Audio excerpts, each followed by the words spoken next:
বলিউডে item song নিয়ে কথা উঠলেই সবার আগে কার নাম ভাবেন ভক্তরা? নিঃসন্দেহে প্রথম যে নামটি মাথায় আসে তিনি মালাইকা আরোরা। মুন্নি বদনাম হুই খ্যাত গার্ল মালাইকা শুধু গ্ল্যামার, চাকচিক্য আর আলোয় মোড়া একটি নাম নন, তার জীবনের প্রতিটি অধ্যায় যেন সংগ্রাম, দায়িত্ব আর প্রতিদিনের লড়াই। আর সেগুলো অনেকেই জানেন না কিংবা জানতেও চান না। আজ সেই গল্পই শোনাবো। মালাইকা আরোরা বড় হয়েছেন একজন সিঙ্গেল মায়ের কাছে।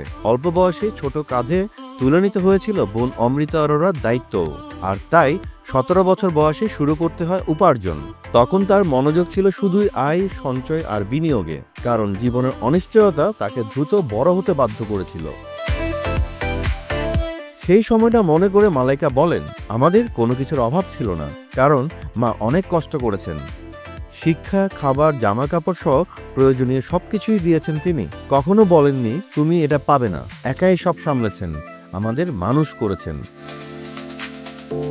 মালাইকা বিশ্বাস করেন তার দৃঢ়তা আর সংকল্প এসেছে মায়ের কাছ থেকেই। মায়ের জীবন তাকে শিখিয়েছে সংগ্রাম করেই এগিয়ে যেতে হয়।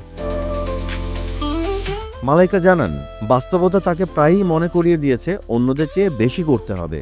মাঝে মাঝে ক্লান্ত হয়ে পড়লেও আবার মনে করতেন তার দায়িত্ব আছে। তিনি এমন একজন হতে চেয়েছেন যার উপর সবাই ভরসা করতে পারে। পৈতৃক সম্পত্তি নেই, বিলাসিতা নেই, তাই নিজের স্বপ্ন পূরণ করতে হয়েছে কঠোর পরিশ্রমের মাধ্যমে। আজ মালাইকার নাম শুনলেই চোখে ভেসে ওঠে গ্ল্যামারাস এক জীবন, কিন্তু মালাইকা বলেন মানুষ শুধু চাকচিক্য দেখে, এর আড়ালের কষ্টটা বোঝে না।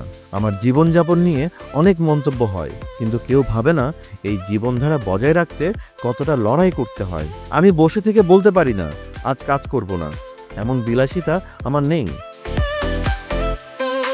1998 সালে অভিনেতা আরবাজ খানের সঙ্গে বিয়ে করেছিলেন মালাইকা। 18 বছরের দাম্পত্য জীবনের পর 2017 সালে তাদের বিবাহ বিচ্ছেদ হয়। তাদের একটি ছেলে রয়েছে যার নাম আরহান খান। এরপর আর বিয়ে করেননি মালাইকা। জীবনের নানা উত্থান পতন পার হয়ে তিনি এখনো একাই লড়ে যাচ্ছেন, নিজের পরিচয় ধরে রেখেছেন দৃঢ়ভাবে।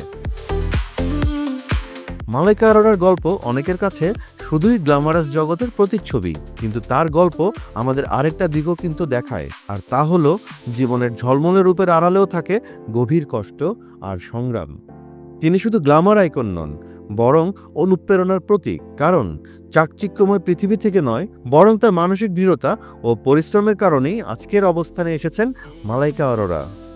আর হয়তোবা এই কারণেই আক্ষেপ করে মালাইকা বলেন, মানুষ চাকচিক্য দেখে কিন্তু আড়ালের কষ্টটা বোঝে না।